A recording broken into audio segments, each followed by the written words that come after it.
All right, give me about 1 minute. 1 minute, we'll get started. Woodson, one of my favorite defensive players all time. I met Charles Woodson. I worked at a golf course in the Bay Area. Raiders would come, A's, or John. Let me think about this. Who did I meet on the A's? Yeah, I guess Raiders. A's would come out. I never met many A's.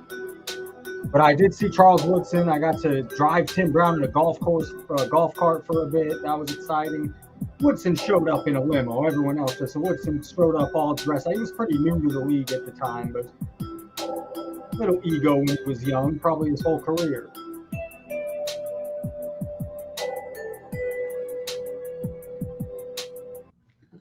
Gotta love Charles Woodson. I got a show planned for us.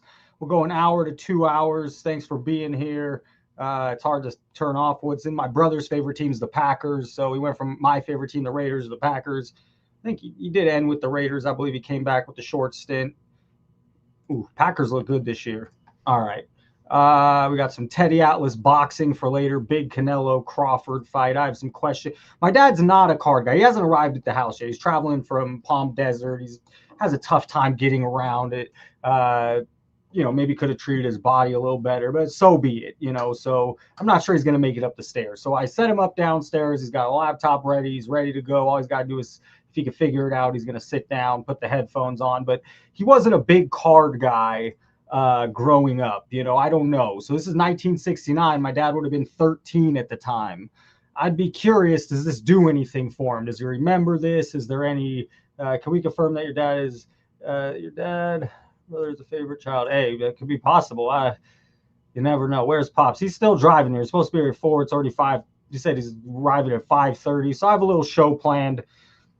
Some recent lawsuits. I was curious what's going on with those. But one of the questions, I am curious what this does for my dad. We'll go, what else are we going to do with him? Did you ever collect or have friends that collected? Because I don't know him as a collector. But me, he grew up with me as cards. So I'm curious what his take, what he remembers, what he thinks. He walks in, listens for 5 minutes to your railing on modern.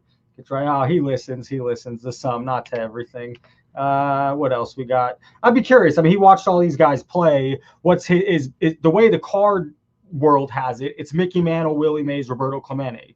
The way his memory serves, how does he? He's a big, huge sports fan, just not a card guy. I think these are possibly the best 4 defensive players all time. Who would you say is the best? You comment in chat, but we'll ask my dad what he thinks. Again, he's just not a card guy, but he's a huge sports person. Drop something. So I do want to go right to we got other stuff. Let's do our top 10 Geos here. We'll go over more of the top 10 tomorrow. I know my dad's a LeBron guy, so he's going to have LeBron. I don't know about in this order. And then I have 10 more players that will squeeze into that top 10. Some would argue Duncan, Shaq. It's hard not to put Kobe. It's hard not to put Bird. So it'd be interesting. This is the list here. So I know my dad will have those 4 on his list. I don't know what order. That's kind of what we'll go over. Should these guys be in the Hall of Fame? Tomorrow we got a huge fight. No, you can't see my face. I hate when I do that. Aaron Donald is great. Bruce Smith also great, but probably not as good as the guys I feel like are on my list here. At least, it's not my list. I looked at 5. I looked at NFL.com's list. I looked at Bleacher Report's list. I have my own thoughts, but that's a consensus that 3 of those guys, I kind of added Ray Lewis. He's more modern. I thought he's better than some 1950s football player. My dad didn't see, you guys didn't see. Deion's he was 10 on a lot of the lists I look at. Who was on the list I have here? We had Lawrence Taylor, Reggie White, Ronnie Lott, and Ray Lewis. It's hard to put any. I love Aaron Donald. First of all, he retired kind of young. He had more left to give. And I don't know that I'd put him above any of those guys. And I'm a huge Aaron Donald guy. Stud. Absolute stud. Just from me watching, Troy Polamalu rings a bell. Who's Ed Reed rings up, I didn't see some of Reggie. Reggie White came in the league in 86. I didn't really start becoming hip to football in 94, 95. I missed the beginning of his career. Ronnie Lott, didn't see most of his career. Lawrence Taylor, I didn't get to see most of his career. So the best defensive players I ever saw, TJ Watt, is it recency biased, or is he better than JJ Watt at this point? It might be recency bias. My dad tells me he puts manual in his bike spokes for noise. I mean, that's what I've heard. That's exactly what I've heard. And Red as well. Yeah, Ed Reed, I agree. I mean, Ed Reed, but Reggie and LTR locks. Yeah, Ed Reed was great. I'd switch Ed Reed for Ronnie Lott. I mean, Gio, you're about the same age as me, so we didn't get to see Ronnie Lott. But Ronnie Lott broke his finger in one game, and what do you do? Have it amputated right there? I'm getting this story wrong. I don't think so. I think he had a finger chopped off so he could get right back in. Ed Reed never did that. I'm not saying he's not better, but Ronnie Lott was damn good. Those Niner team won Super Bowls. I don't know, Ed Reed or Ray Lewis. I go Ray Lewis over Ed Reed. Ray Lewis wears the white suit. Let's see. We got, what do I want to do till my dad gets here? I did some research. So here, this is filed on July 15th, 2025. And this is a lawsuit brought by this guy. I don't know how to say his first name. Levitt.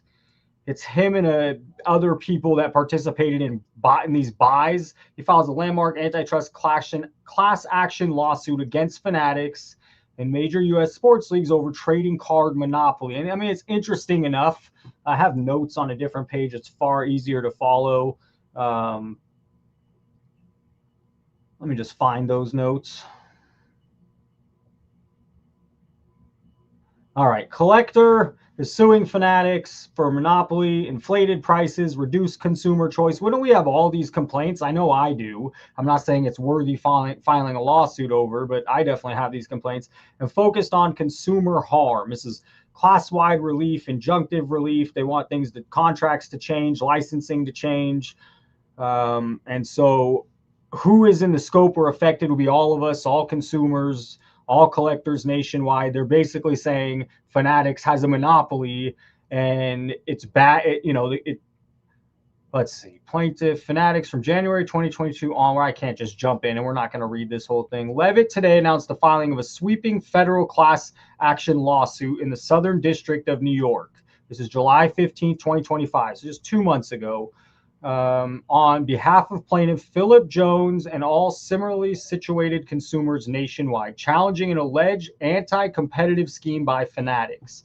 I think if you're watching now, I think you would agree that, I mean, this sounds right. Is it worth, can you file a lawsuit? It seems like there's a lot of monopolies in 2025 in America, not just sports cards. I mean, Junior Seau's great. He's not on the list of, Dick Butkus is 5 or 6, 7 on most of those lists that I looked at. Dick Butkus is definitely worthy of saying. The fact is, I didn't see Butkus play. A lot of the viewers, and maybe some of you guys, I don't know the age range that's in here, but a lot of us didn't see Butkus play, so I added Ray Lewis instead. And you could neck and neck. Let's see. The complaint alleges that Fanatics, together with MLB, NFL, NBA, and the respective Players Association, and one team partners, the licensor of athletes' names, images, and likeness, orchestrated a conspiracy in the market for newly issued licensed professional sports trading cards, which result in monopoly. Isn't that ironic? Panini makes the monopoly. Not there. This is not a lawsuit against Panini, but it's kind of funny. Anyways, whatever, stop it. For such trading cards, resulting in inflated prices and reduced consumer choice. Amen. Good for you. Yeah, you're going to lose, I would assume. I don't know nothing about this law, nothing about nothing, but it just seems like it's a complaint, not a lawsuit. According to the complaint, Fanatics secured unprecedented, decades-long exclusive license from 6 major leagues sports licensors. Now, before we dig further, Fanatics is under another lawsuit as well, and this one's against Panini.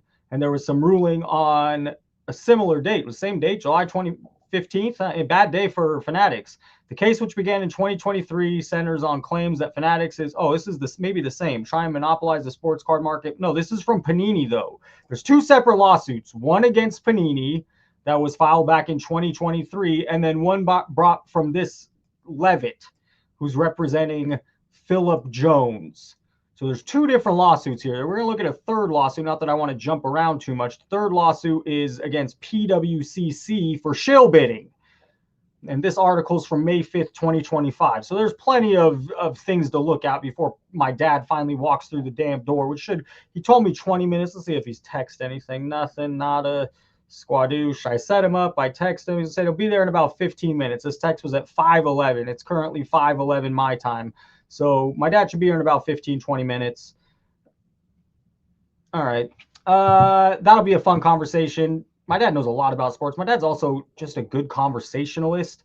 Very good with. I hate small talk. I absolutely hate small talk. My dad loves small talk. He can make 10 friends at the park. I mean, I just no, not interested. So anyways, we'll see what he's got to say. My dad's a good sports dude. He's going to know a lot. We also are going to go over, what else do I have up here? This was a great video, just a great video. We'll watch some of that video by Rudy. And then Teddy Atlas, there's nobody better to listen to about a big fight than Teddy Atlas. So I definitely want to hear what Teddy Atlas has to say. It's a cool weekend that my dad's coming. We don't see each other that often, maybe once a year.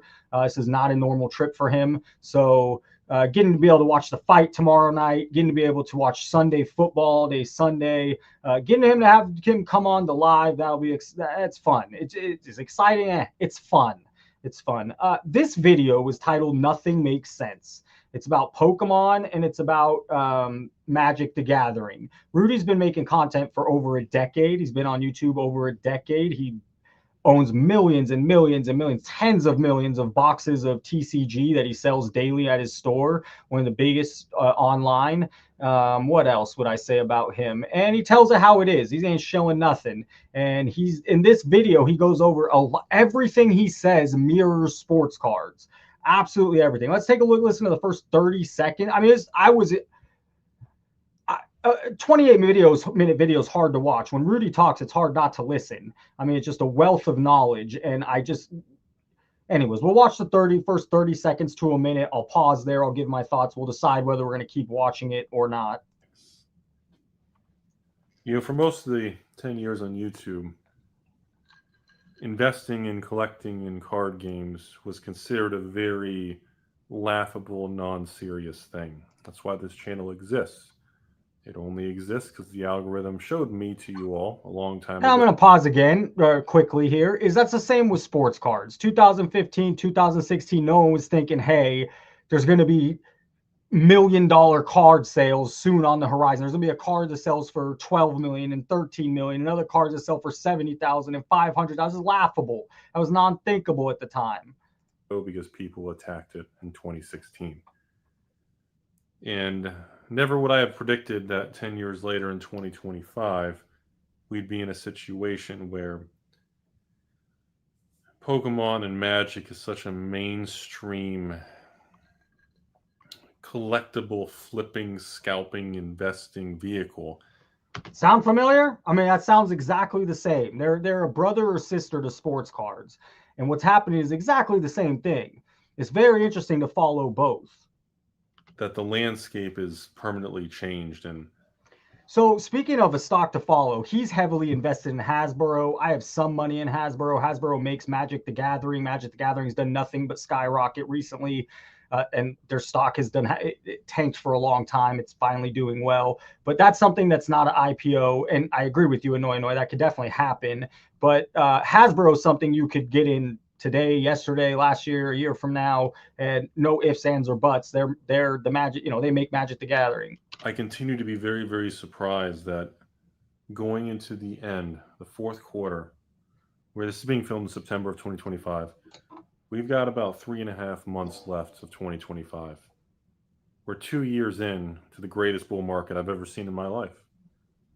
And historically, in the card world, the market cycles don't really last this long. Usually. And when Rudy talks, he doesn't talk about single prices, and maybe that's not what he's referring to. He deals in sealed product. So when he refers to the biggest bull market, which he's been saying that for 2 years, and it's gone all these boxes he owns and no one wanted to touch or speculative about, they've just gone sideways. I mean, they've done nothing but go up. So when he's talking, know that his position is tens of millions of dollars into TCG products, not just current. He has the stuff 3 years ago, 5 years ago, 10 years ago. He's got it all. Andrew Kaufman says he's a tool. I'm be interested to hear more. Andrew, call in. Oh no, I thought my dad was here. He's not. It's just the setup. That's good that it's still on. I think that's good. If I have to go down there and set it up for him, that's gonna take 30 seconds, and I don't want that. So hopefully the computer doesn't shut off. I don't think he's a tool. Andrew, call in, tell me your thoughts on Rudy. I respect Rudy quite a bit. I think he talks a lot of logic. I think he says how it is, and it's also very insightful. Who else is selling tens of millions of dollars? Who else has an investment of tens of millions of dollars in TCG? It's selling hundreds of thousands a year, if not millions, probably millions. Who else makes telling it as it is from that side of the fence? They flare up and they kind of level out by now. And going into Magic the Gathering with Spider-Man, Avatar, a new Lorwyn set, while we all wait for the reprints of play boxes of Final Fantasies and Bloom Burrows and Foundations and Edge of Eternities and Target. Those mean nothing to you, but those are past sets. Here, and there just is no sign of a reversion to the old normal. I'm sorry to pause. Tim, I agree with you, and so does Rudy. The problem is, as he just mentioned, there's no real sign. In sports cards, it's a little different because I look at singles prices, and singles prices just don't hold. And I assume the same thing goes on in Pokemon and Magic. It's so new there that I'm just not sure. No sign of a return to the mean. There's no sign of calibration, of leveling. Pokemon is going into a new block. And historically, in a new block, the first set does the worst. Right? And yet here we are, within weeks of Spider-Man, within weeks of the new Pokemon era, the new ME1, Mega Evolutions. And the outside variables of the rip and ship, the streaming. This is good. Rip and ship, streaming. He's talking about the new economy of Pokemon, Magic, and you lump sports cards right in with it. What's up, Steven? What's up, Sven? The cultural evolution of this new era being fueled by easy money. Easy money. By just ill-gotten gains, maybe. Yep. Crypto.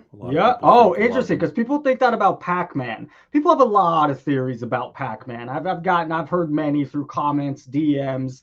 One of the theories is he's a crypto. He made all his money in Bitcoin or crypto. And I still think a lot of it's free, and that's my take, is a lot of it's great publicity for the product to be open. But some people, maybe he got his money from Bitcoin, who the hell knows? But Rudy is saying that some of this money coming in is people that made money on crypto, and now they don't care about the card, they don't care about Magic, Pokemon. They're putting their money into something. Money flowing into Pokemon are just not really hard worked for money flowing from the crypto world. Then you fact. That's right. No, this guy's nothing like Jeff Wilson. Zero. I mean, you have to go, why? First of all, does he talk anything like Jeff Wilson? No, just in his tone of voice. Zero like Jeff Wilson. And he does. He has pallets on pallets. He was a finance guy. He's been doing this for over 10 years now. He has a lot of insight, and he tells it how it is, man. There's zero pumping, zero shilling, zero. He straight up is very insightful, very knowledgeable. And if one of the guys, I think it was Andrew, someone said that they think he's a tool. I mean, I'm a pretty good judge of what people say. I don't find him to be a tool. I find him very insightful. Nothing like anybody we have in sports cards, by the way. This guy makes content. And by the way, no one was making card content 10 years ago like this. And no one in the sports card world has a following like Rudy, has a channel like Rudy, talks like Rudy, has the insight like Rudy. Anyways. You have endless new accounts and people dumping paperwork and blowing up distributors wanting accounts, and Pokemon. Dad should be here in about 5-10 minutes. We'll move on. We might move on sooner than that. But this video just keeps coming back to the same a lot of topics that hit sports cards as well. Pokemon is sold at gas stations, at flooring stores. If I need a new kitchen counter, I can buy Pokemon cards. If I need to go to my local Home Depot or Ace Hardware, my local, it doesn't really matter. You can get Pokemon cards. Volcanic, that might be right. I was talking about sports cards. There was no one doing sports card content at that time. How those channels lasted 15 years? There's a reason his channel lasted 15 years, because it's not bullshit, in my opinion. We all could have our own opinion. I never said he was the first. What I said was he was making this type of content far before anyone was making sports card content. Used car dealership, there's a wall of Pokemon cards. You know, with the evolution of even comic book stores, video game stores, GameStop, everything moving towards this collectible centric business model of built around Pokemon cards. And sports cards. How does the future look? We've never had a market. Sure, volcanic. Stop it. Now you're putting I mean, just stop. You're saying that a lot of it was article writers. Fine. That's fine. Sports cards were nothing like they are today 10 years ago. Nothing. It shows in prices. It shows in content. It shows in the amount of websites out there. It shows in the amount of sports card shops popping up. So sure, but people, you get to follow. You don't know that person writing the article. You don't get a sense for who they are. You don't follow their content the same way you listen to someone on YouTube, and they're just fine. You can keep defending that spot. I'm going to keep saying that Rudy was doing this far before any sports card people were talking this way, before the card market blew up, before you and I, before a lot of people that were collecting in the 90s or 2000s found sports cards again. For me, it was ComC. In 2016, 2017, I found ComC. I thought it was a great way to buy. Cards were so cheap. It was so fun to buy some vintage basketball cards, baseball cards on ComC. And so to compare the two, and even to compare the Pokemon market from today to 2015 is kind of ridiculous. They're nothing the same. Pokemon had a huge resurgence. Pokemon kind of died. Let's be honest. Let's say Pokemon Go, which probably came out around 16, 17, maybe 15, right around somewhere in there. Pokemon Go was huge for Pokemon. Pokemon kind of died. Where every single business with a license in a brick and mortar wants to sell Pokemon cards. Everybody wants to have Magic cards. Yes, Andrew, I agree. Andrew, I agree. And is he going to shill it on his video? He's sure not. You know, he makes some silly shorts that are beyond silly, and that's how he advertises his grading company. And I trust him over anyone at PSA. I trust him more than anyone at PSA. I'll say it a third time. I trust him more than anyone at PSA. Is his grading card company going to succeed? Hell no. Hell no.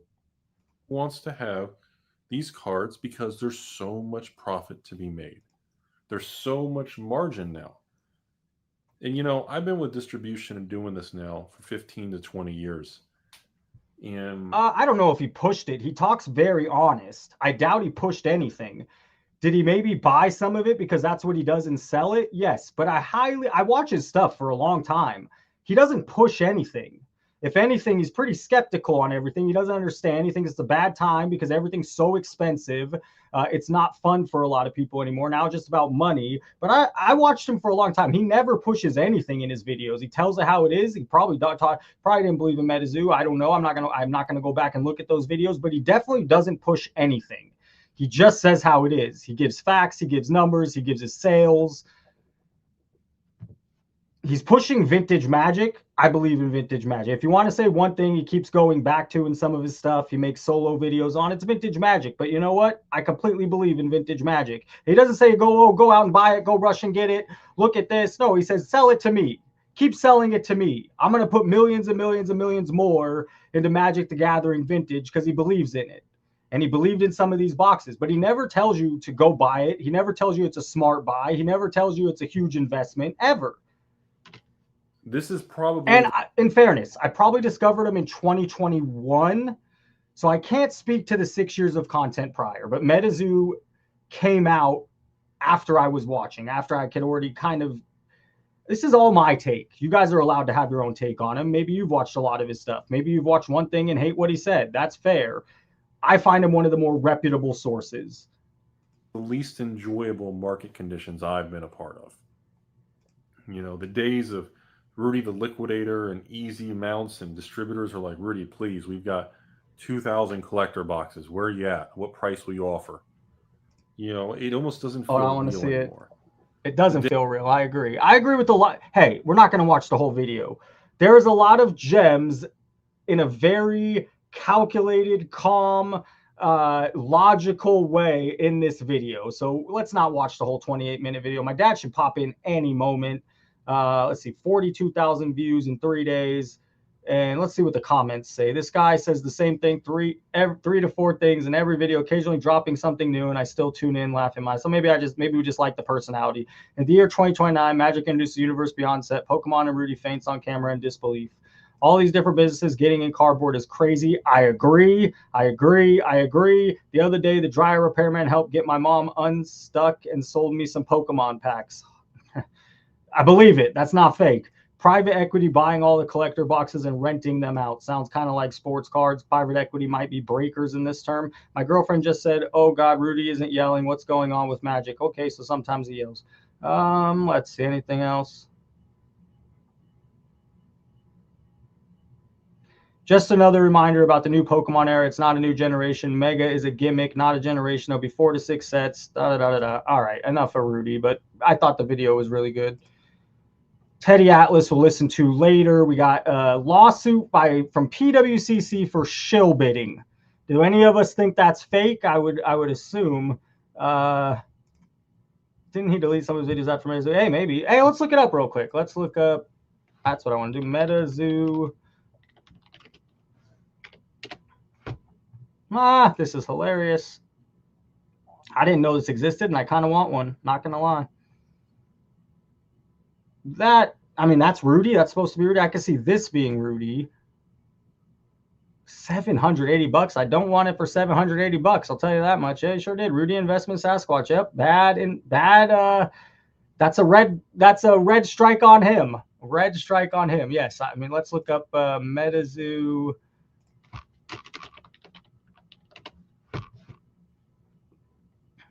$1 million Metazoo loss. So this is the one thing I appreciate is that if he's pushing it, fine. He also buys a ton of the product and lost. You could say that's fair. I guess that's still not. I'm reaching there. Let's see what else. Metazoo 8 months after the collapse. 1 year ago, Metazoo shuts down, destroys entire market. Failed card game. Metazoo opening. All right, folks. Welcome back. My name is Rudy. You're watching Elf Investments. My very last little single Hello Kitty booster box from the Metazoo universe. We have the patron over here, Trevor. Look, Trevor's from California. I'm from Florida. Lord Trevor, Esquire, with 3 balls, and apparently he has a spaceship. I'm not sure if this guy is like from Pluto or something. Nope. All right. All right, 150, 180.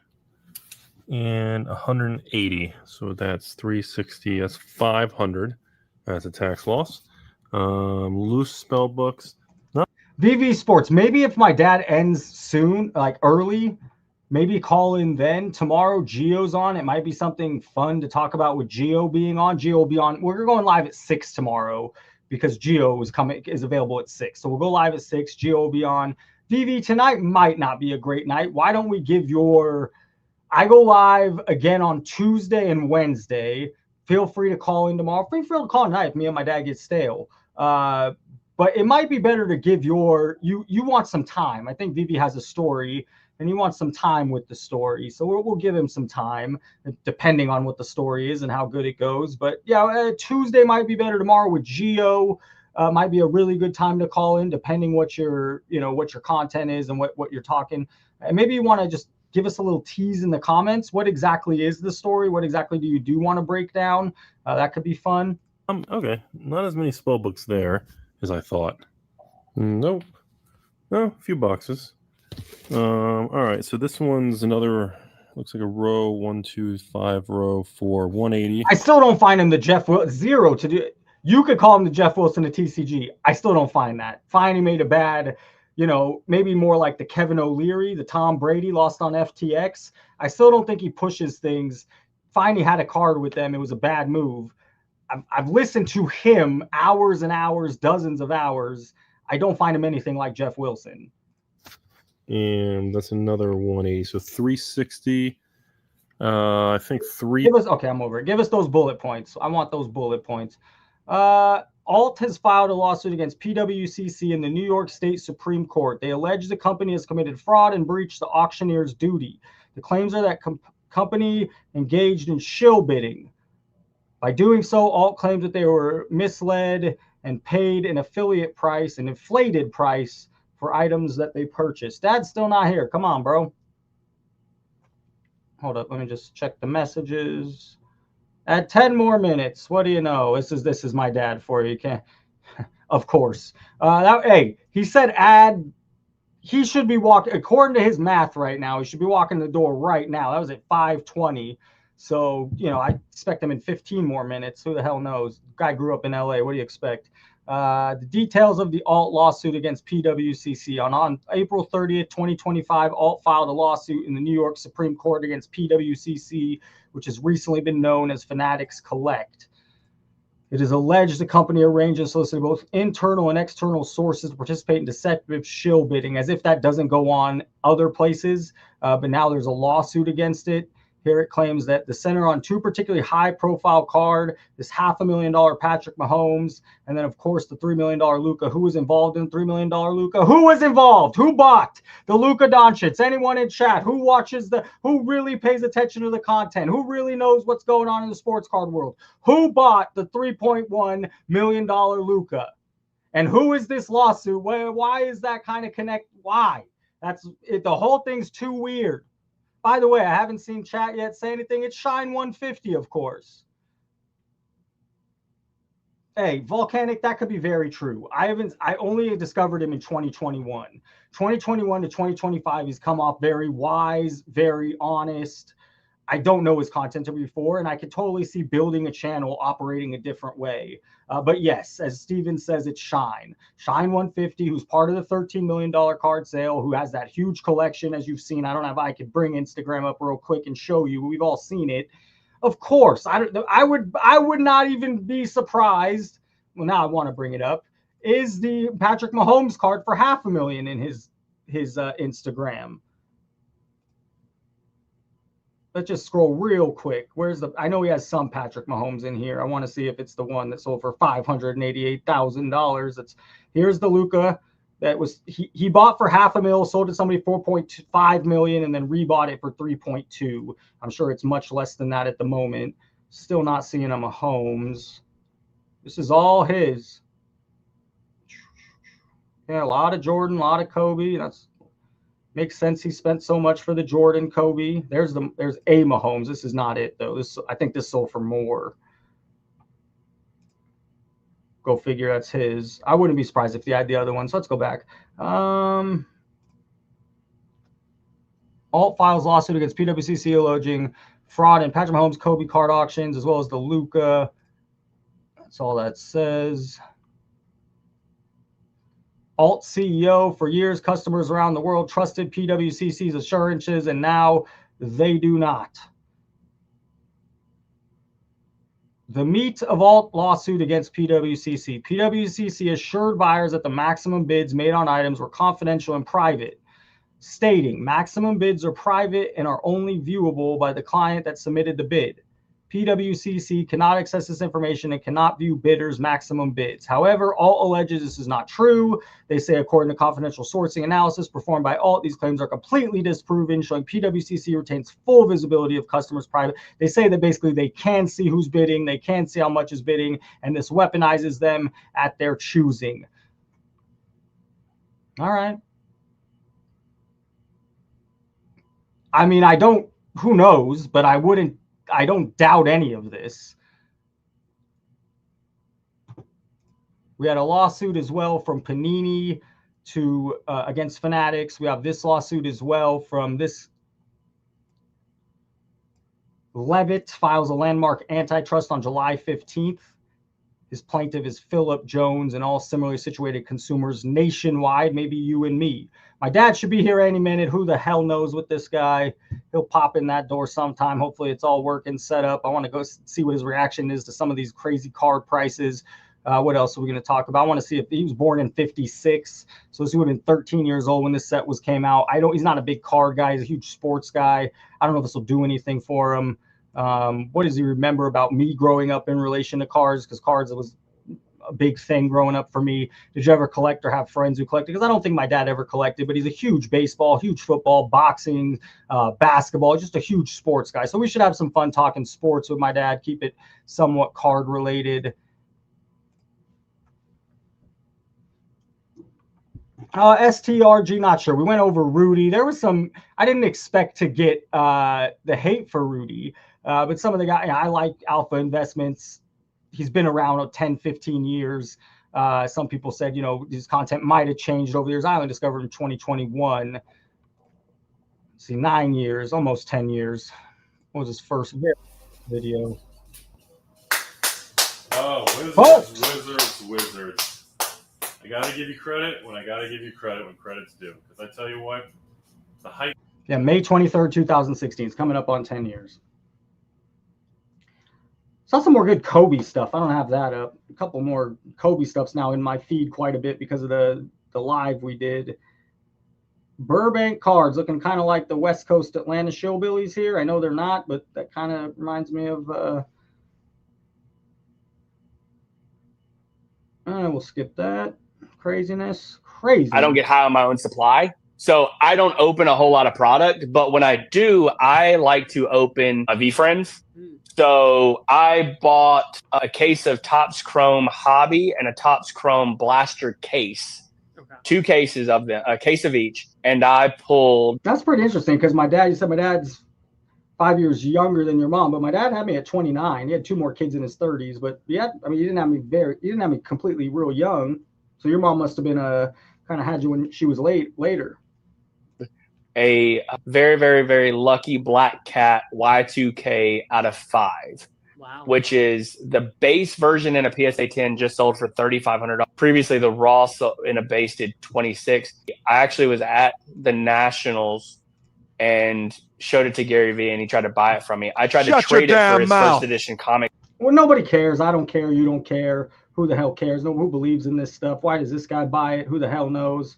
What are you doing with your money? What are you doing? What are you doing?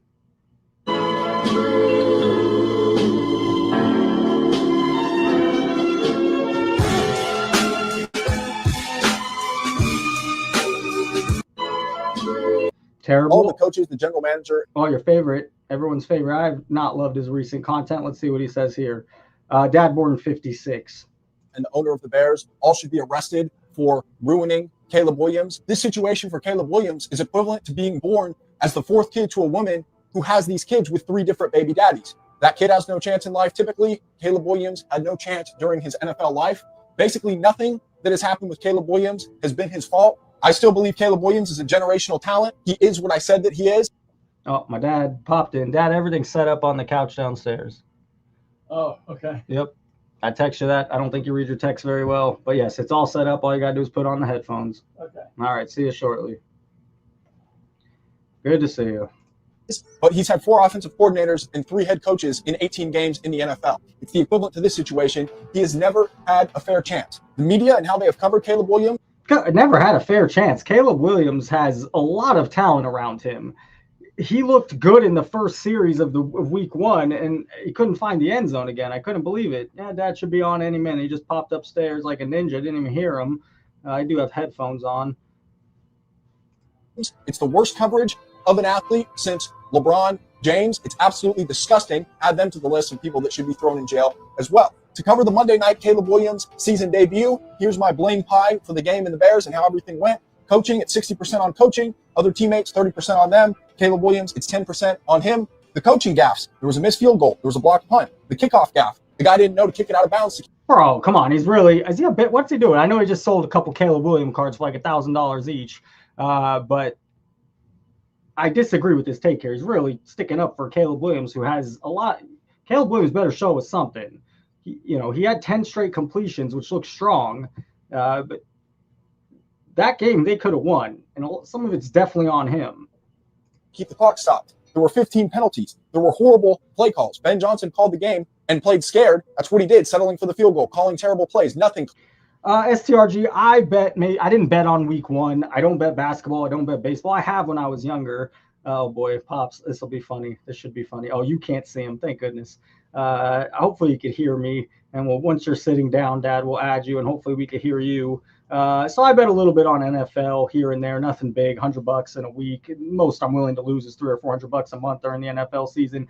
Before I was teaching full time, I was actually halfway decent at NFL betting. Since I'm a full time teacher, I don't have the time to put in.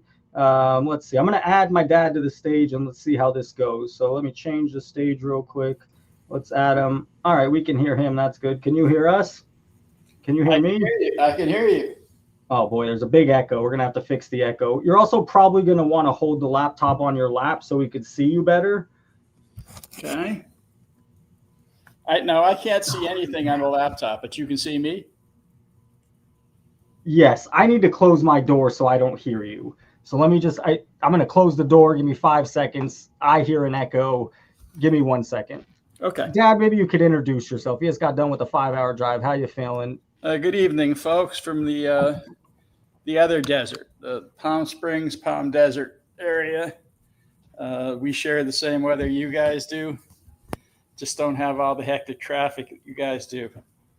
I lived in LA most of my life, and I was really surprised when I got here today to see what kind of traffic the freeways have to offer. And I know it's Friday, but still, I was pretty surprised. This is like every bit of rush hour traffic that LA has to offer.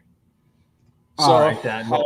My dad's a huge sports fan. He's not much of a card guy, but we're going to see. He's born in 56. He's had some medical issues the past couple years, so any love to my dad. I'm sure he'd love that. Dad, on the screen, does that do anything for you? Can you see that at all? This is 1969 Topps basketball. Do you remember anything of that growing up at all? Oh, yeah, absolutely. That was one of the biggest heartbreaks in Laker history. That's the year that the Celtics beat them again. The Lakers had all those balloons up in the rafters just waiting to let them go. All the champagne to get popped in the locker room. And I think it was Don Nelson who hit a shot reminiscent of the shot that Indiana Pacer, Halliburton, that ball that hit the back of the rim and then jumped 20 feet in the air and then shot through. Well, that's how Boston beat the Lakers back in '69. So, yeah, I got bad memories of that final series for sure. Okay, how about these cards? Do you remember them coming out? Do you remember any friends having them? Did you own any of them, or just nothing for you? Well, I didn't collect cards yet at the same time.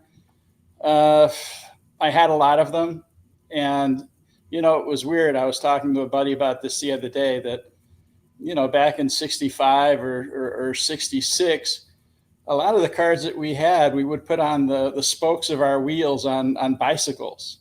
So someone just said in the chat that his dad told us, Tim. Oh, is that right? Yeah. I mean, the real cool flapping sound. And so, I mean, it was a cool accessory for your bikes. But no, I didn't collect them. But you did have some. Oh, I had lots of them.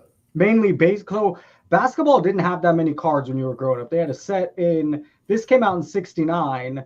And something didn't come out before that since, I believe, 1961. So there was nothing in that gap. So was most of your cards baseball cards? Yeah, but there were a lot of basketball cards too. I remember I had an Oscar Robertson card from probably '66 or '67. I don't know what happened to it. But again, I don't think any of us realized at the time that these were going to become valuable. And yeah. So, who knew that the hobby was going to explode like it has? All right. So you said, let's see, I have a few more. You said you never collected Andy, Alan, any of your buddies growing up collect cards? That I shouldn't say I didn't collect cards. I was interested in them. I just never traded cards. Let's put it that way. I didn't trade cards. What did you like about the cards? The stats on the back, just getting the players you like? Oh yeah, the information on the back was the best, and information where they went to college. All the info that, and the cards were different. I guess Topps. I was reading. Where was I reading this? Oh, Bob Uecker. For those of you know who he was the legendary Milwaukee Brewers announcer, but he was a pro baseball player before that. I think it was his 1965 card. Uecker was a right-hander. He was a catcher. So he threw right-handed and batted right-handed. And he took his picture, in a left-handed stance. And nobody noticed it. And the card went out that way. So, I mean, I think that's kind of a interesting anecdote about cards back in the day. And but yes, I had all of the Dodger cards from the mid to late '60s. Who would have been a big player from the mid to late '60s that you would have had? Well, as far as the Dodgers go, Willie Davis, their center fielder, was probably my favorite player. But from the day, Juan Marichal, Willie Mays, Mickey Mantle was still not playing. Dodgers, though. Pardon? Those are not Dodgers.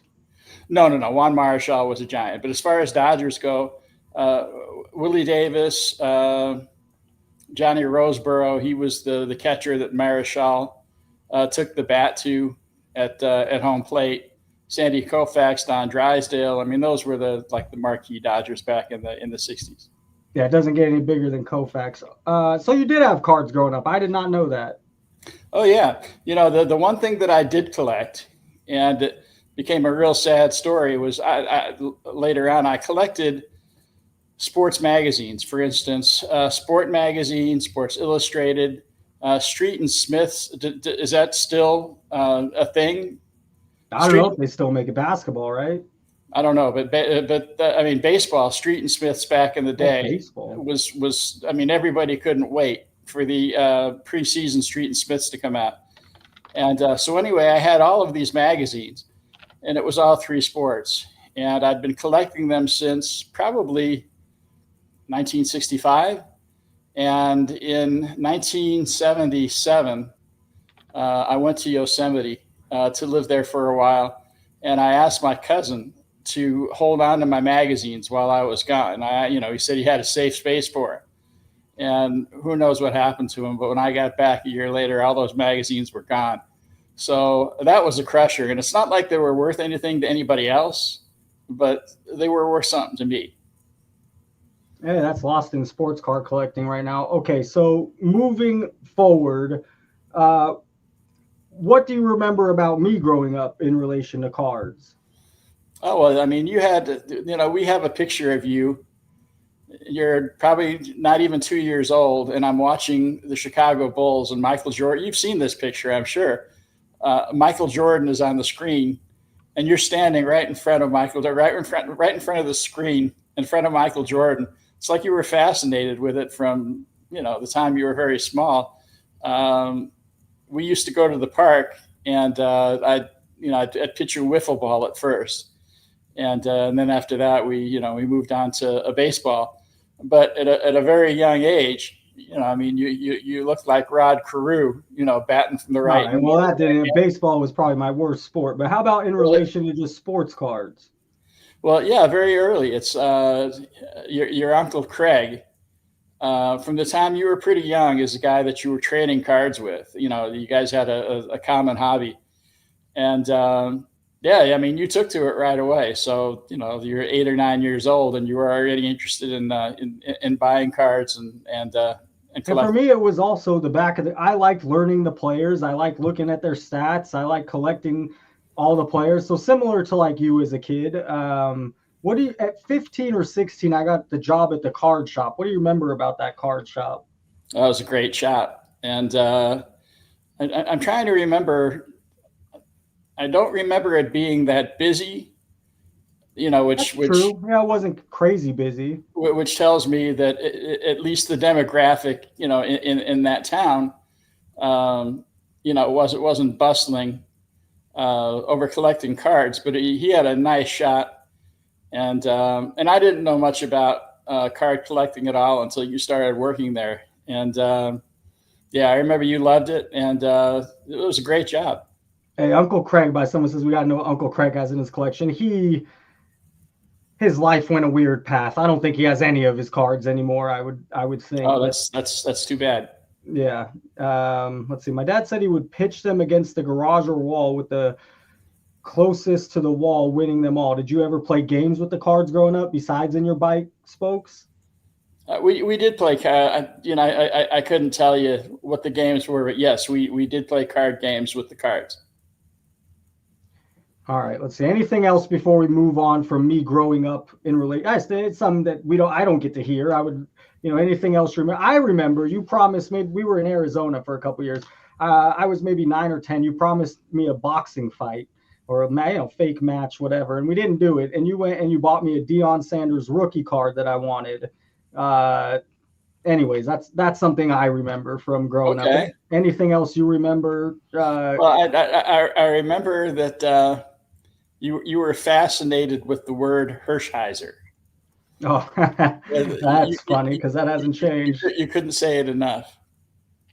Someone asked, Professor, would you rather teach or work at a card shop now? I like teaching. I like being in the classroom. If there ever comes a time I can't be in a classroom, a card shop's cool. But I don't want a job where I have to be in. If I could have my ideal job, it wouldn't be inside for 8 hours. I like moving around. Teaching keeps me moving around, keeps me standing up, keeps me on my toes, good energy. So those are all good. Kids are generally happy people. They can be a pain, but they're generally pretty happy. So, all right, Dad. So baseball has it this way. If you look at prices, Mickey Mantle's the king, then it's Willie Mays, and then it would be Clemente. Now, I know you maybe didn't see their early career. You probably saw their second half of these guys' career. Mm-hmm. But would you agree that Mantle, all these guys are just, it's neck and all these guys are legends, Hall of Fame, great. Bigger than Hall of Fame. But would you agree it's Mantle first, Mays second, Clemente third? Yeah, it's interesting. I watched a documentary about Mantle just a few weeks ago. And Mantle was Bo Jackson of his day. He was literally the fastest player in all of baseball. Here you had a guy that hit over 500 home runs. I think one of the few switch hitters to ever do that. A guy who played his position very well, and he was a king. So I would say that's a fair assessment. When Mantle first came into the major leagues, he was just a phenom. And then Mays, defensively, I don't think I've ever seen anybody like him, with the exception of maybe Griffey. I would say, in my estimation, that over the last 40 years, Griffey is the greatest player I've ever seen. But better than Bonds. Yes. Yeah. It's didn't Griffey hit 600 plus home runs? And I don't think he's ever been accused of juicing or, taking any type of PED. Griffey was amazing. Speaking of Mays, I had the good fortune of meeting him. This must have been 25 years ago. And I asked him, I said, is there anybody in the major leagues today? And this is while Griffey was still playing. So I thought maybe he might reference him. And I asked him, I said, is there anybody in the major leagues today who reminds you of you? And I loved his answer. He just said, come on, man, I'm Willie Mays. And that was perfect. There's never been another Willie Mays. So, but it's, their cards both sell for a lot of money, but Mantle's more wanted than Mays. Is that ridiculous? I'm sorry, Mantle's what? He's a little more in demand than Mays. Not that Mays isn't in demand, but you're going to pay a higher premium for Mantle. Okay, but Mantle was a New York Yankee, and that carries a lot of cachet. And then how about Clemente being third? Yeah, you could argue that all of those three could be placed in any one of those slots. Have you ever seen some of the throws that Clemente made from the right field warning track? Oh, he's amazing. Wow. Yeah, and the way you and your friends, or the old timers, not sorry, but they talk about Clemente with the utmost respect, almost more than the other two sometimes. Yeah. Clemente was incredible, and I think, I could be wrong, but I didn't he collect his 3,000th hit in his final at bat? It's something like, and then he the plane crash. But yes, I think that's exactly right. Or something very close to that. He might something very right. Clemente was amazing. All right. See, Mays was a better player than Mantle, and Bonds is a better player than Griffey. Bonds was probably a better hitter. He stole a lot of bases. You're saying that Bonds is a better player? No, this is vintage oddball cards. Someone else. He said his comment is Mays was a better player than Mantle. I didn't see him play. I did see all of Bonds and Griffey's career. Griffey had, before the steroid era, you'd probably say Griffey, and a lot. Griffey won the '90s Decade Player. It's hard, watching all those home runs from Bonds, and you had to walk him, and he had, numbers that only Babe Ruth put up. Right. Someone else says Hank Aaron was the best ever. What do you think? Well, you got to keep in mind that Willie Mays played, with the exception of his last 2 years when he was already, way past his prime. He played his whole career in San Francisco and Candlestick Park. And had he played anywhere else, Mays probably would have had, I think his career ended with 660 home runs. I could be wrong, but I think that's roughly what it was. Had Mays played anywhere else, well, I mean, they called Atlanta the launching pad, probably for a reason, where Aaron played. And I'm not disparaging Aaron. Aaron was amazing. But I think had Willie Mays played there, he'd be the home run king today, or would have become the home run king then. That's why you were on, for insight like that. All right, let's go to football. I looked up, this is not me, this is Bleacher Report, ESPN. Ray Lewis could maybe be a little lower on the list, but I replaced him for guys that played a long time ago. So I have these as maybe the 4 best NFL defensive players all time. I'm sorry, who? We have Lawrence Taylor. It should be on your screen. Reggie White, Ronnie Lott, and Ray Lewis. Okay. I'd be curious who you'd pick out of the 4, and maybe you'd pick someone above those 4 guys I didn't list. Someone like Dick Butkus or Ed Reed. But these are the 4 kind of universe I would: Lawrence Taylor, Reggie White, Ronnie Lott, and Ray Lewis. Well, my initial thought was to say Reggie White. However, and as great as he was, I don't think anybody impacted a game like Lawrence Taylor did. And Lawrence Taylor was in the head of all 11 players on the other, on the opposing side. And he was a wild man. But Ray, because I didn't get to see Lawrence Taylor play, but everything I watched, everything I heard, he is, in my opinion, from my research, probably the best defensive player all time. So him compared to Ray Lewis, why would he neck out, or why would he beat? What does he do better than Ray Lewis did? Well, he was faster than Ray Lewis, and Lewis may have been as physical as Lawrence Taylor was, but like I said, I think the speed, the Taylor came around the edge on, gives him the edge in that comparison. Was because I saw Ray Lewis as a pretty strong leader. His team really wanted to go through walls for him. Was Lawrence Taylor kind of the same? Mm-hmm. Okay, so he was a good leader. And the other guy that a lot of younger fans never saw play was Deacon Jones of the Rams, and in the early days, the 60s and 70s, he was the most dominant defensive end. Now they call them edge rushers that ever played. So here's Bleacher Report's list. They have Dion at number 10. They have Ed Reed at number 9. They have, who is that, Woodson? It looks like Rod Woodson at number 8. They have Mean Joe Green at number 7. Dick Butkus at number 6. Deacon Jones, who you just mentioned, at number 5. Ronnie Lott, 4. Bob Lilly is the guy. I wanted to put in Ray Lewis. He's just a little more recent. People have seen him play. Bob Lilly's number 3, Reggie White number 2, and Lawrence Taylor number 1.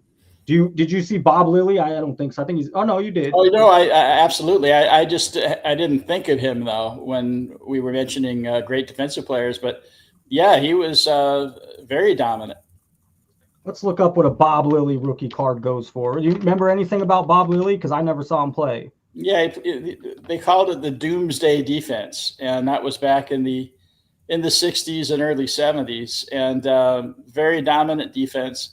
At that time, Dallas had gotten close to the Super Bowl a few times. In fact, actually tasted the Super Bowl in '71 and lost their first try. They lost to the Colts on a walk-off field goal. But and then Dallas got their chance the next year and won their first. But Dallas at that time, back in the 60s, they were faced with the problem of having to face the Packers. And I think that, those losses in the 60s may have somehow minimized who the Doomsday Defense, how they were perceived. But they were great. They were like the Purple People Eaters. They were like the fearsome foursome of the Rams.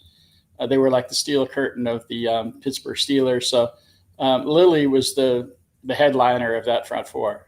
So Bob Lilly, Bleacher Report has him as the third best defensive player all time. Wow. You could go buy his auto rookie for $220. So I'm not saying it'll ever go up, but it seems like decent value if he's on the list of top 5 NFL players of all time.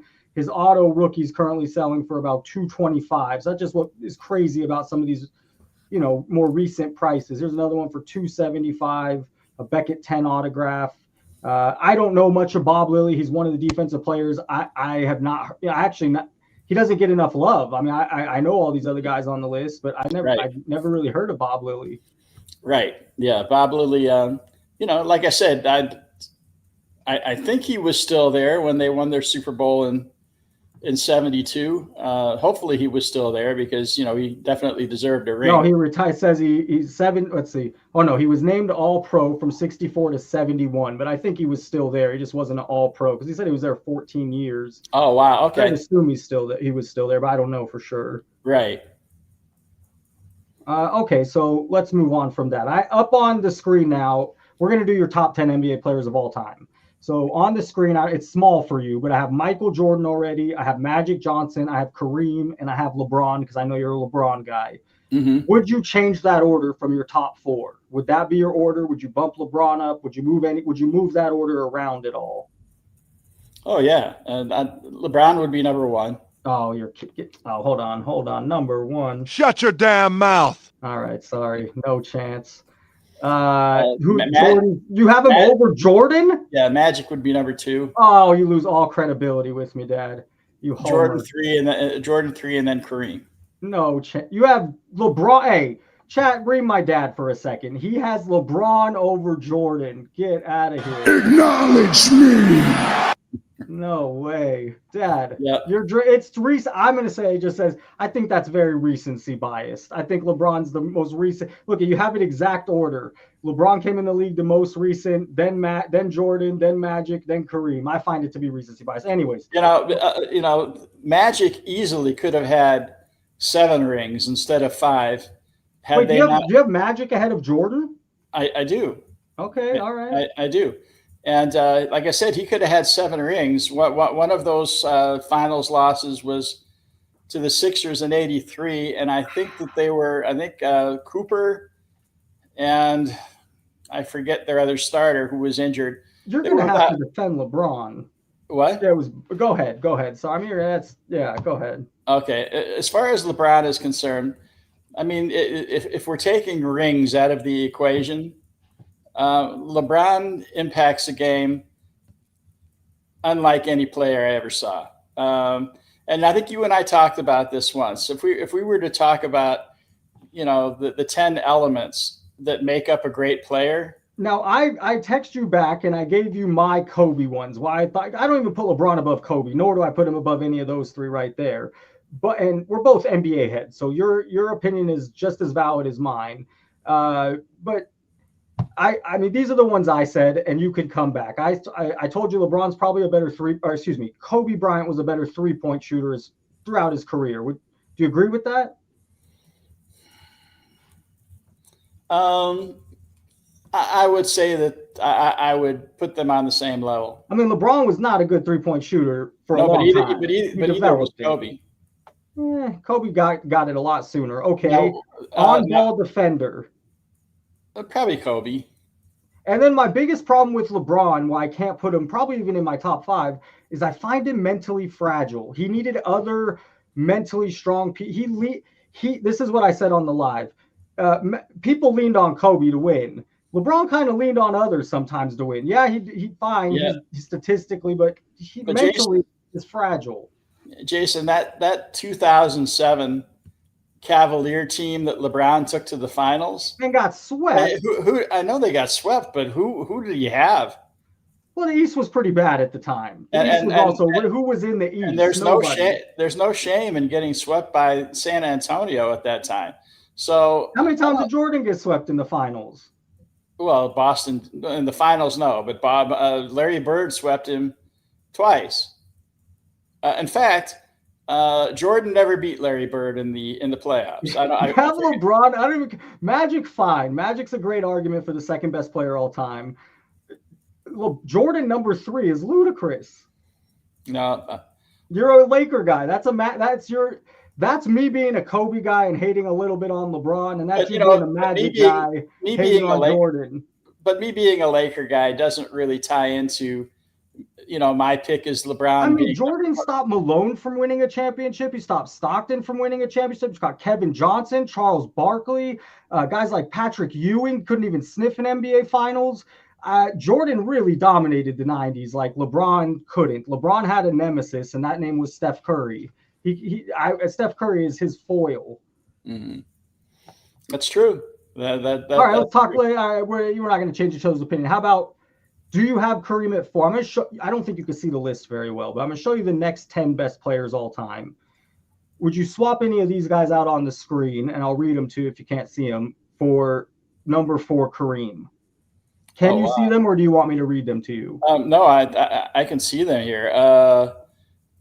Steph, you could make a good argument for Steph over Kareem, 6-time MVP, 6 NBA Finals. That's over tough. Kobe. Steph over Kobe. You could make an argument for Wilt Chamberlain. Sure. Although he only has 2 titles. That's what we're going to do. We're going to pick your top 10 of all time, not mine, yours. In any specific order, or just all? No, 10? we might as well keep it in order. Maybe first, it's easier to put your guys out. Like, who on this? So first of all, we have Bill Russell, Kobe, Larry Bird, Dr. J, Steph Curry, Wilt, Olajuwon, Duncan, Shaq, and Durant. Who would be the first guy you throw on? What's up, Jordan Smith? Who would be the first guy you throw into the top 10? Has to be in there. It's Steph. Oh, recency bias. I love Steph. I love Steph. Recency biased. No, all but right. I mean, has there ever been a shooter in the league like Steph? I mean, I watched both their careers. Kobe was better than Steph. No, he's not as good of a shooter, but he's a better defender than Steph all day. What is Steph? 6'3"? I don't. Steph is a little liable on defense. He's lucky you had Clay. Steph was paired with Monta Ellis, and the guys couldn't be on the court together. And Klay Thompson was I find Klay Thompson underrated. His defense is one of the reasons Steph could be. Have you ever seen a guy Steph's size get into the lane the way he does? Iverson, maybe? No. I mean, Steph is a jet. You know me. I love Steph Curry. Love. Yeah. So Steph is over Wilt Chamberlain, over Kobe. Not for but me. It's hard to compare by positions. If we're talking, it's like comparing a quarterback to a wide receiver when you talk about who's the greatest player in the NFL. When you're comparing a center to a shooting guard or a point guard, it's pretty hard to compare. It's like apples and oranges. Well, either way, and also comparing the generations is almost impossible. Yeah, right. We still got to make a top 10. I agree with you, but I'd still take Kobe in the draft over. I'd still take, and maybe. I mean, Steph is the man. I do love Steph. Who would be next on your list? Kareem. By the way, you saw every single one of these guys play NBA basketball, right? Okay. I mean, Bill Russell, he's got to be there. What did he win? 11 titles. Yes, of course he has to be there. Okay. Larry Bird's got to be there. Agree. All right, so put those guys back up again on the. Hold up. Pictures are small. All right, so here's who we have so far. He's got LeBron. I'm not saying in this order. We go over the order after. LeBron, Magic, Jordan, and Kareem. That's kind of his top 4. Curry, Russell, Bird, and here we go again. Okay. I've got to put Tim Duncan in there. You're killing me. You're killing me. Shut your damn mouth. You wouldn't agree that Tim Duncan's a top 10 player? I mean, a lot of people would. I'd have Shaq and Kobe above him, though. I'd pick Shaq over Duncan 10 out of 10 times.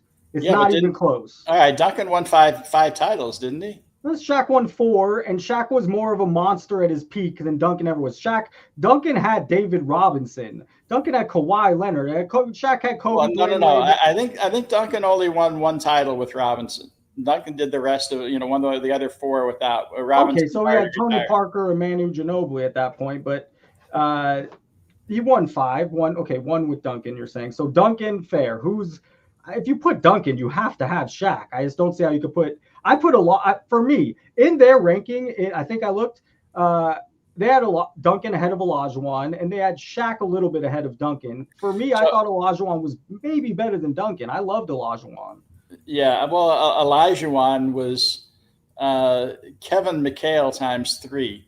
You know, the greatest post player of all time, and I'm not discounting the player that McHale was. I have to fight back real quick because Astro says Kobe would have never won without a good support either. To be fair, Kobe had Paul Gasol is Mark Gasol. I mean, that's his career. Paul Gasol was never going to go to an NBA Finals. He was never going to sniff an NBA Finals unless he got Kobe on his team. Derek Fisher would never. Is nothing. Derek Fisher's. Some people want to argue for Fisher. Fisher played with Kobe. You know, Kobe elevated players' games. I disagree that. I find that 2009, 2010 team with Lamar Odom, it's a bunch of guys that couldn't win. It's a bunch of guys nobody wanted.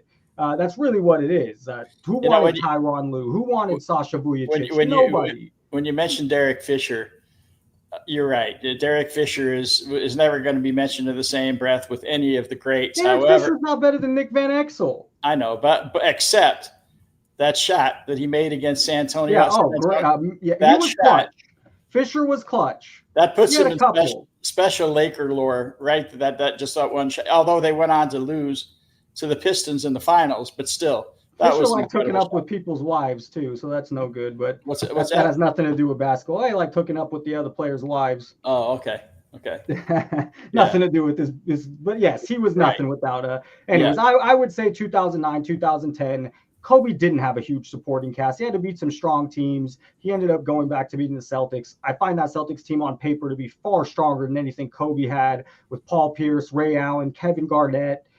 Missing a Rajon Rondo, who's super underrated. Rajon Rondo is, what do you think? Well, I think Rajon Rondo is so smart. That 2008 Celtic team, I think that was the first big three that had ever been assembled. At that time, I don't think that's where the term the big three, or maybe they had another expression. Yeah, you're right. That was the first super team that was made. Right. And but the Lakers gave him a ride. They beat them in 10. They beat them in 2010. Right.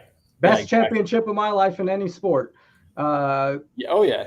Okay, so for you maybe the 80s, I guess, but we're gonna get to the Canelo fight. 1985 when they beat the Celtics the first time. Yeah, that's my 2010. All right, who's the next guy? We have 8. You only got room for 2 more out of all these stars. You don't have Wilt on there. You don't have Kobe on there. You don't have Shaq on there.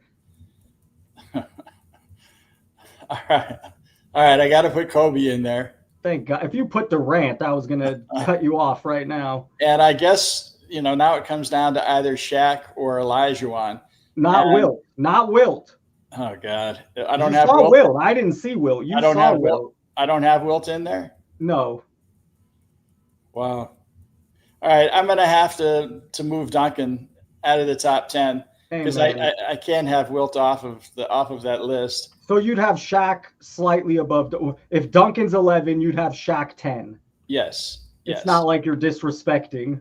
No, you got it. Shaq has to be there. So as great as Duncan was, I can't place him above Shaq. So let's do your final 4 here. We have the guys that didn't make it: Duncan, Olajuwon, Dr. J, and Durant. Which order? It sounds like you'd have Duncan number 11, and then would you have Dr. J, Olajuwon, or Durant next? Olajuwon. And then Durant or Dr. J?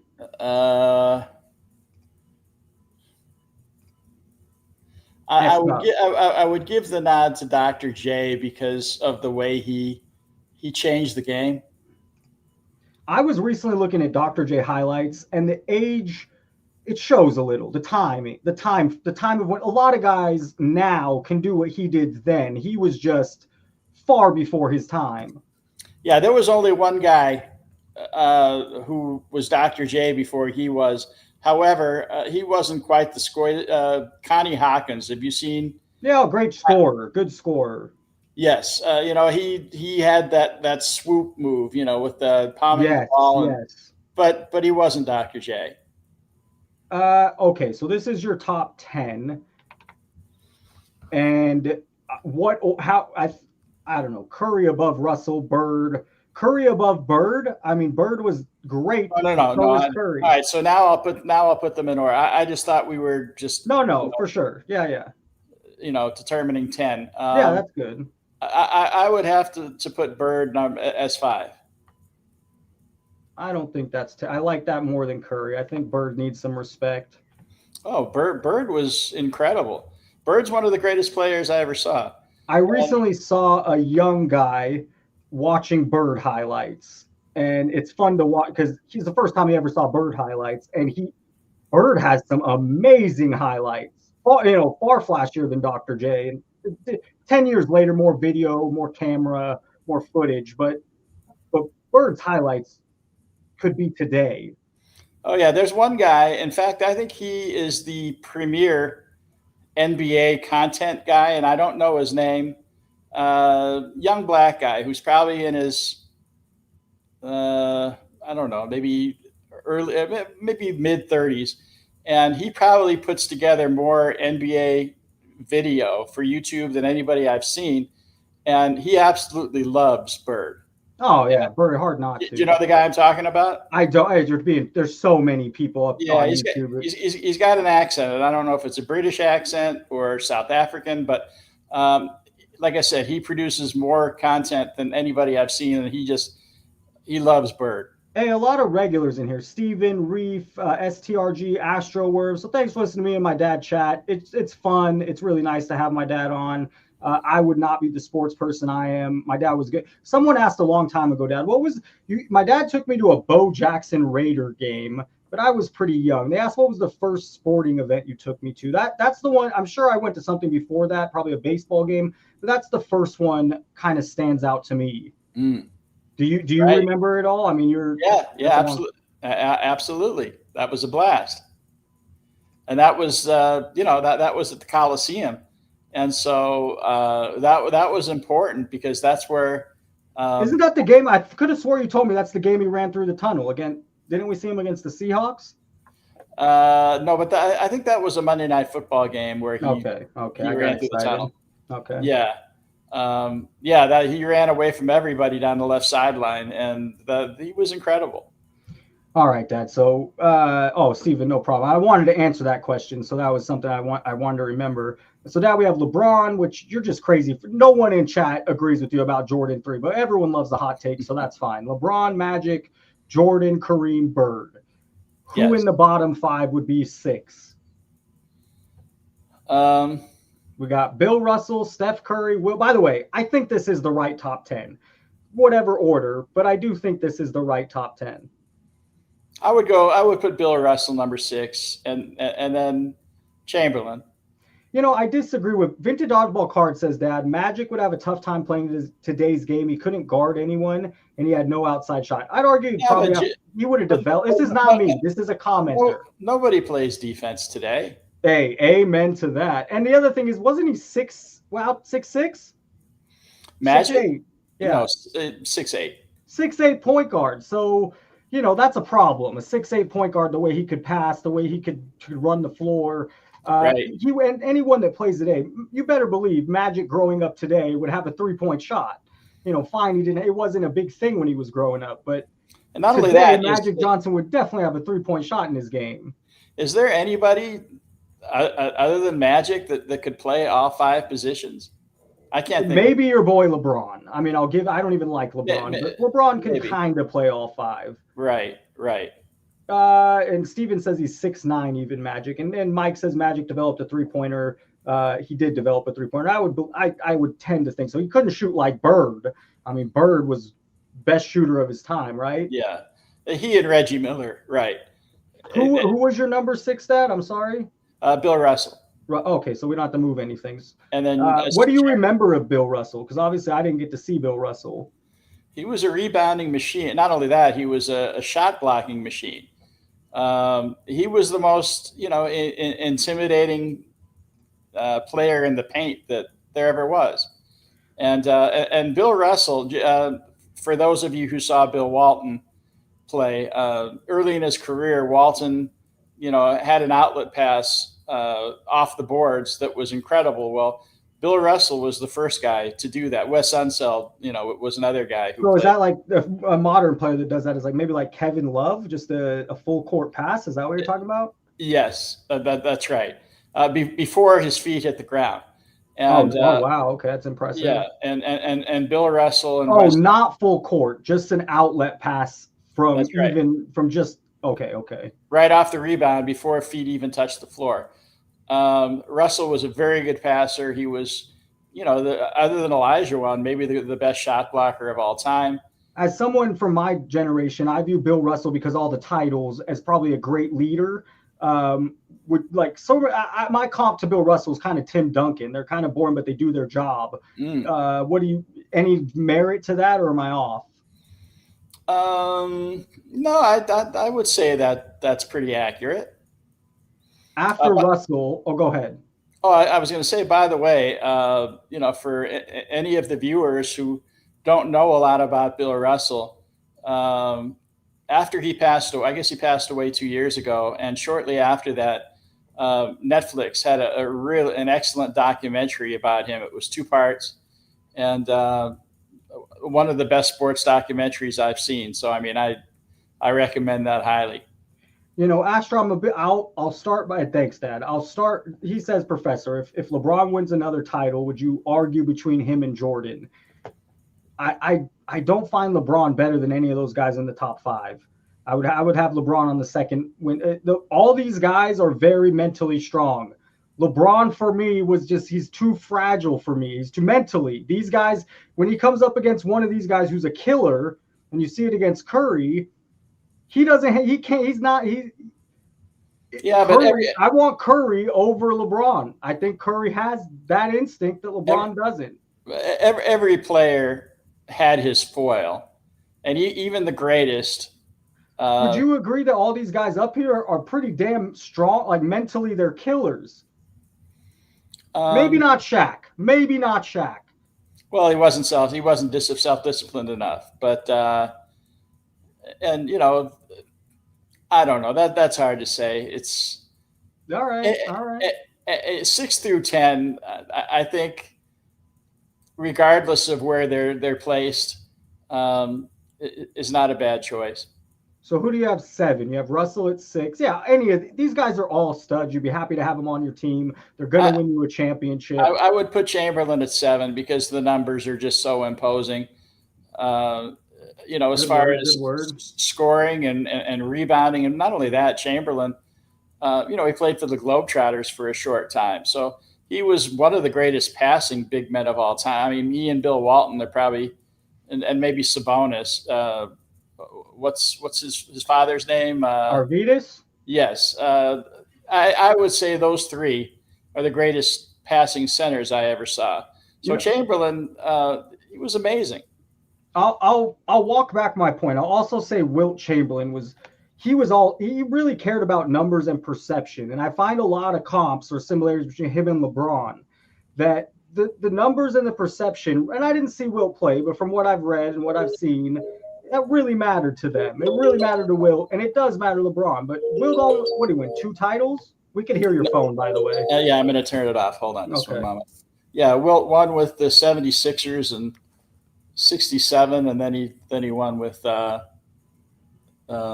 Jerry West. With Jerry West.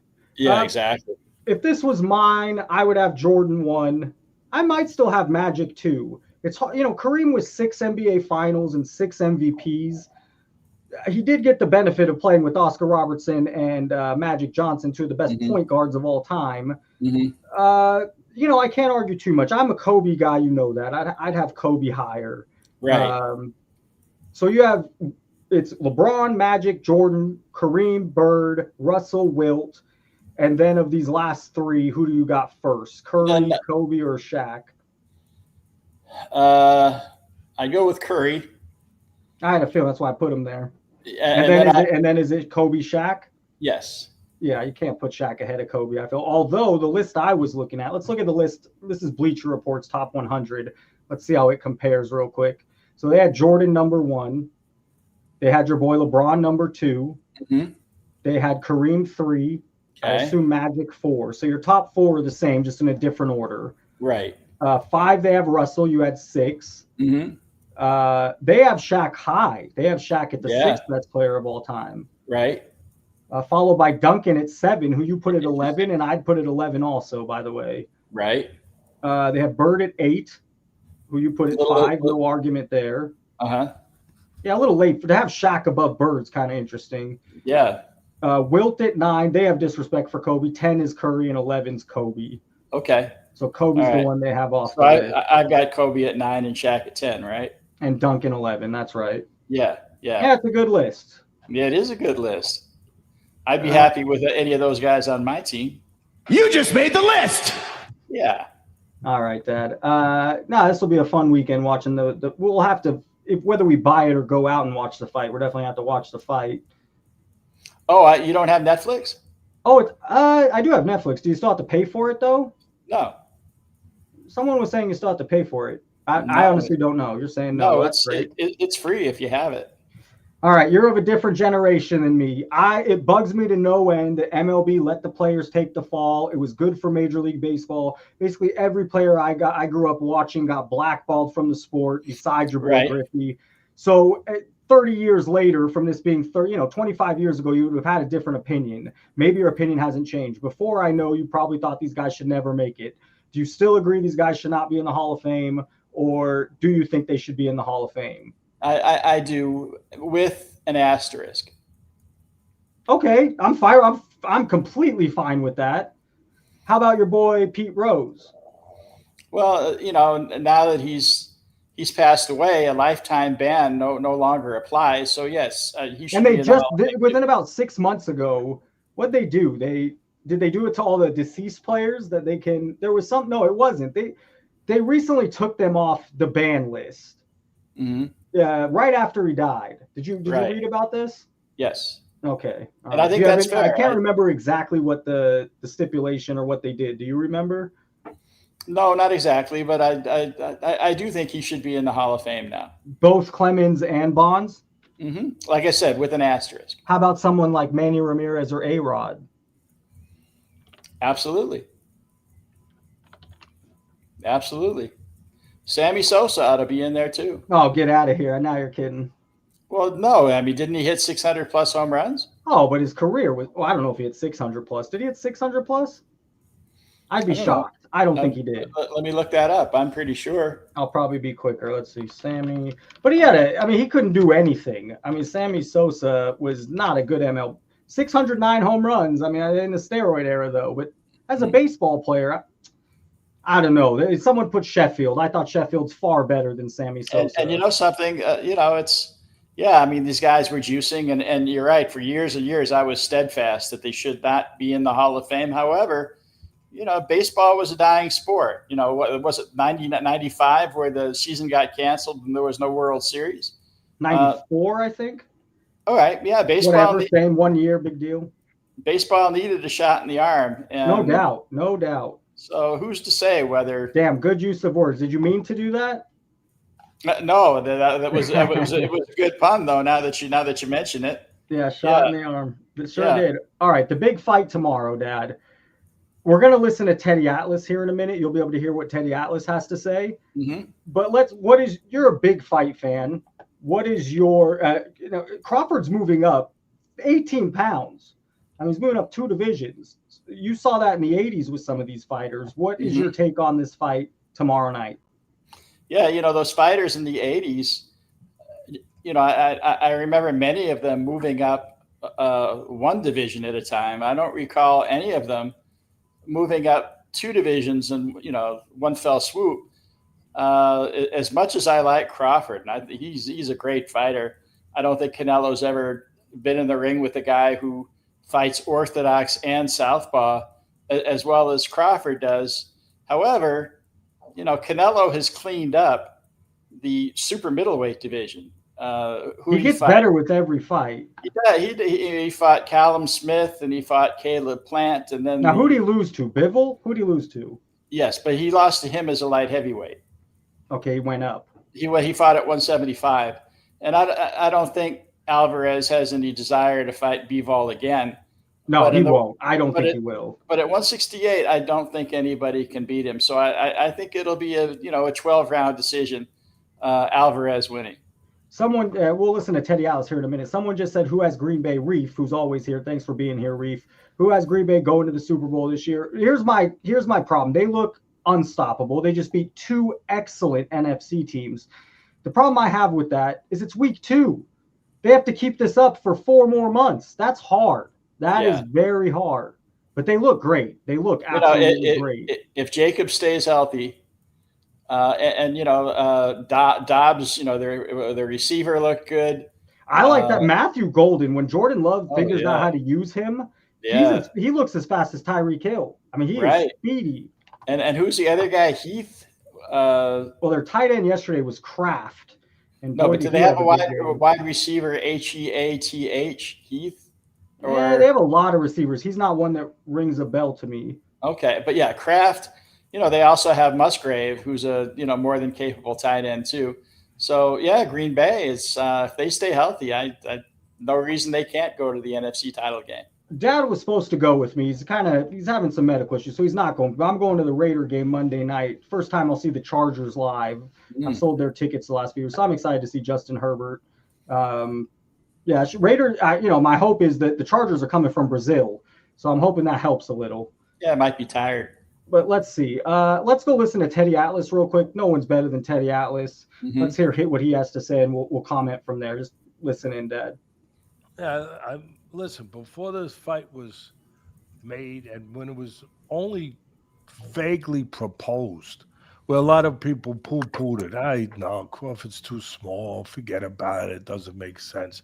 When it was going through those times, I didn't hesitate. I said Crawford. I'm not changing now. I see, listen, both guys have gotten older. I don't know.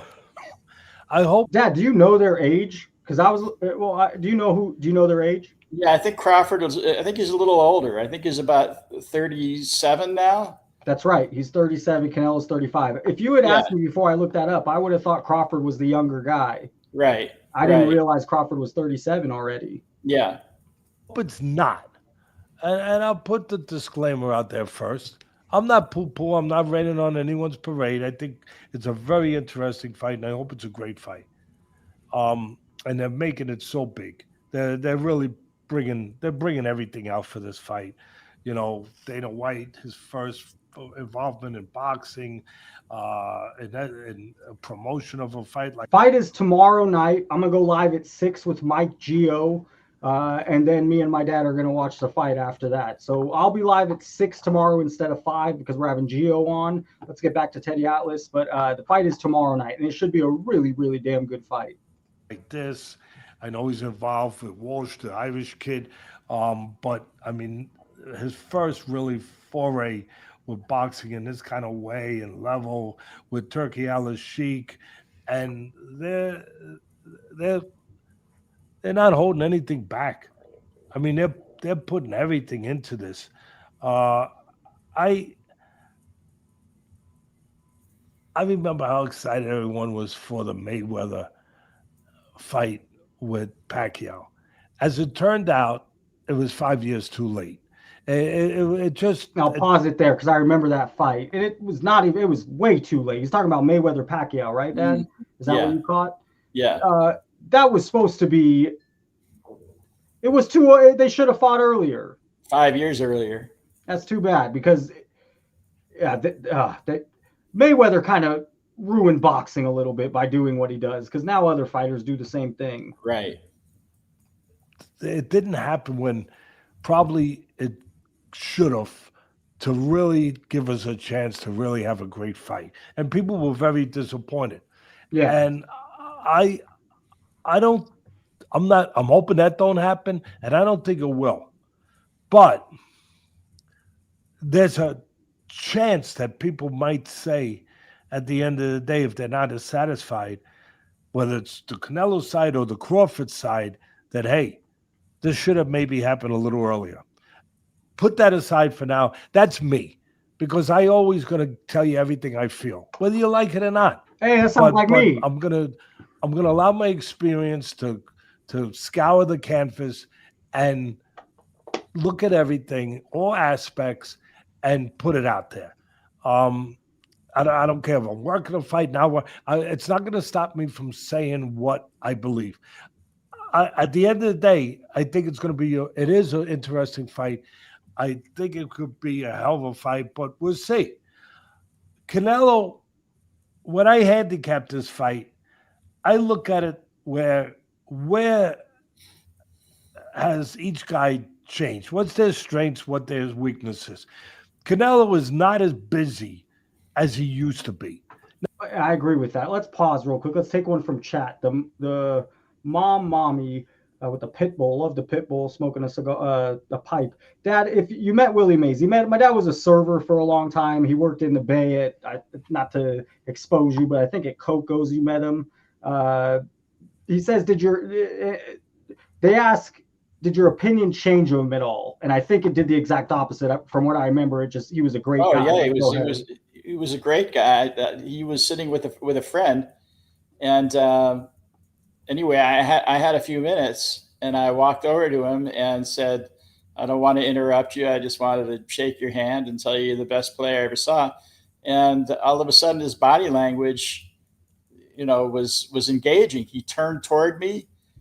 He shook my hand, and then his buddy, who was sitting across from him, my concern was what maybe he didn't want, his conversation infringed upon, but he was engaging as well. And so all of a sudden, now I'm talking to them both. This turned into a 5-minute conversation.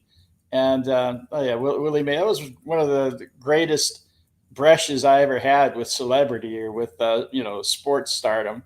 And, so the person that asked the question had an opposite experience. They said Mays was their idol until they met him.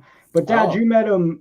He was later in life at that point. I don't know when the mommy met him. Oh yeah, he was. Met him as an old man. This was 25 years ago. So Mays at the time was, I don't know, probably in his early 70s. So so it's unfortunate that the other gentleman here didn't have as good an experience.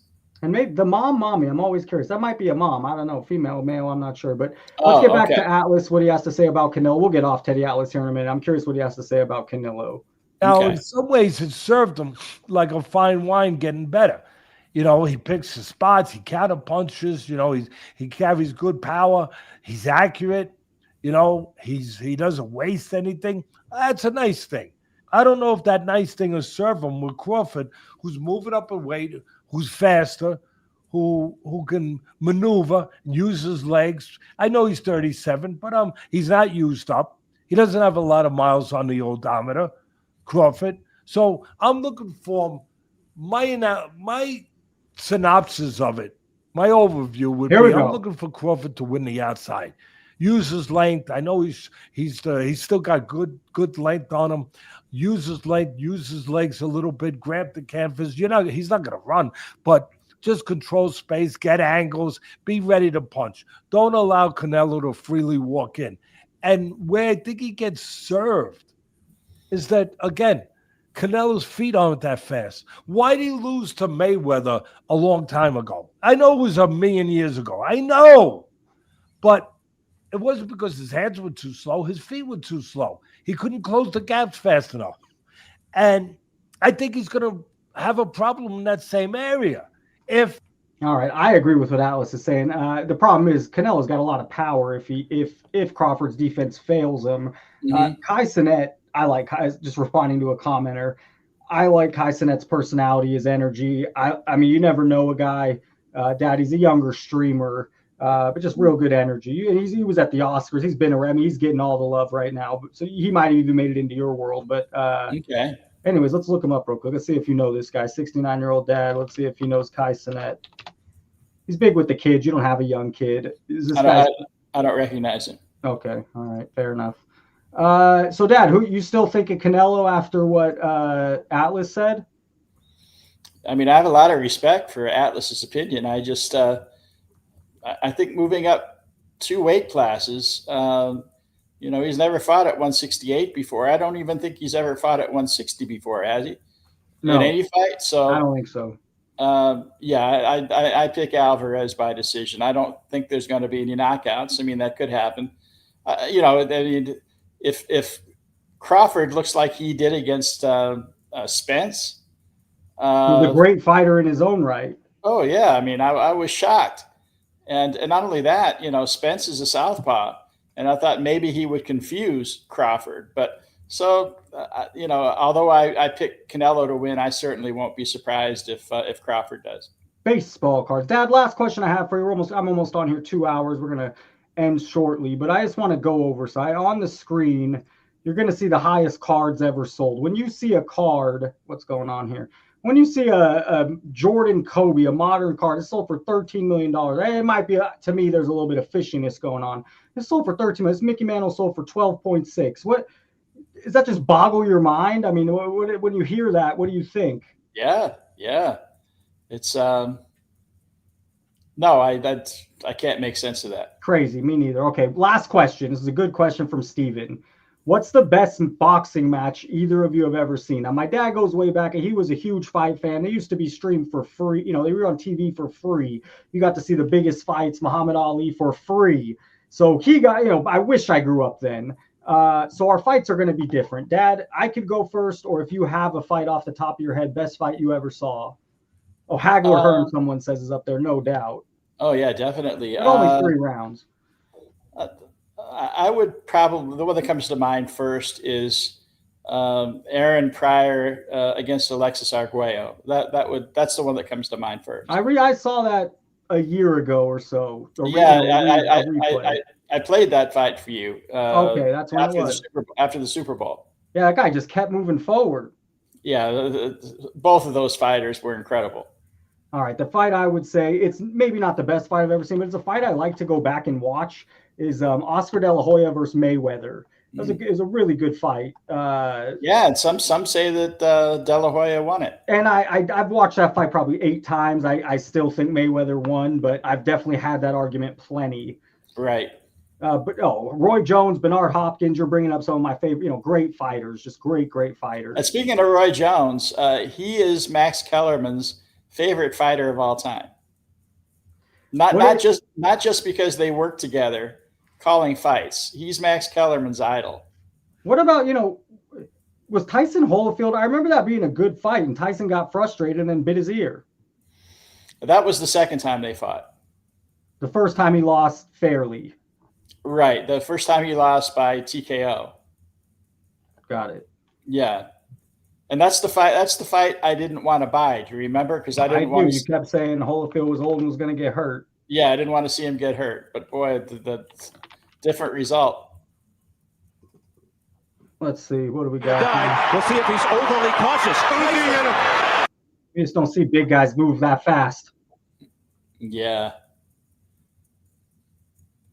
You know, like I mentioned earlier, when we were talking basketball. Every participant in every sport always had his foil, and I don't think Tyson could have beaten Holyfield. Holyfield was determined. Yeah, if they had fought 5 times, I don't think Tyson could have beaten him. What about possibly before they go to before Tyson? You know, maybe when Tyson was younger on his uprise. What do you think? This was a little later. You know, Holyfield was just such a great technical fighter. No doubt. I just don't know. You know, then again, look, I mean, he lost twice to Riddick Bowe, and you know, it's hard to figure when it comes to you know, competition in any sport. My favorite fighter, you know, I've been watching boxing probably since about 94, maybe since about this fight, let's say a little bit before this fight. My favorite fighter is Triple G. I mean, it's just, there's nobody I liked more than Triple G. How about you? Who's your favorite fighter of all time? I know you liked Tommy Hearns. Yeah. Okay. Yeah. All right, Dad. It's been fun. Anything you want to leave with here? No, but this was a blast. I really enjoyed it. Yeah, I'm glad you did. It was a lot of fun. We don't get to do that often, so that was a lot of fun. Chat, thanks for being here. Thanks for hanging out. It wasn't a lot about cards, but it was still a real fun show. I'll be back on tomorrow at 6. It will be more card-based with Gio. I have a whole show planned for him. And then Vivi, I think he left. Hopefully he'll expose what he wants to expose tomorrow or Tuesday. Dad, thanks for coming on. It's a lot of fun. This weekend's going to be a lot of fun. Yeah, thanks, Chase. All right, guys, we'll see you soon. Have a great night, and thanks for stopping by. Going to end the stream here. Later, Jordan. Later, Reef. Later, Sven, if you're still here. Steven, Andrew.